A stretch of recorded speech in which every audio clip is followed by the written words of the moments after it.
तू मला माझ्या नावाने कधीच हाक मारत नाहीस, कायम मला नाव ठेवतोस. तुझं चरित्र हे नाव ठेवण्यासारखंच आहे. माझ्या नाव ठेवण्याने तू सुधरावास आणि स्वतःचं नाव मोठं करावं हीच एक इच्छा. तू माझ्यासोबत कधीच वेळ पाहत नाहीस.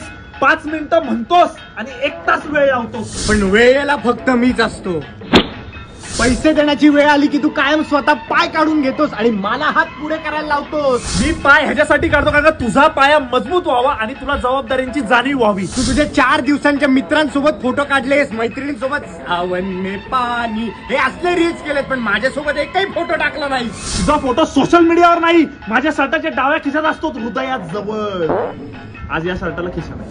मी आयुष्यात बरोबर गोष्टी सांगून सुद्धा तू चुकीचे निर्णय घेतलेस, माझं कधीच ऐकलं नाही. मी चुकीचे निर्णय घेतले नसतेस तर तू आयुष्यात बरोबर कधीच ठरला नसतास. माणूस म्हणून तर तू भिकारला आहेसच रे, पण मित्र म्हणून पण तू साल्या नीचेस रे. माझ्या घरी येऊन माझ्याच घरच्या समोर सभ्यपणाचा आव्हान तो साल्या. तुझ्या घरच्यांसमोर जर मी सभ्यपणाचा आव्हान नाही ना तर तुला घरातनं बाहेर पडणं मुश्किल होईल. बस घशाला कोरड पडली. चला प्यासाला बसूया. पैसे अरे भोसडीच्या तेरे जैसा यार कहाँ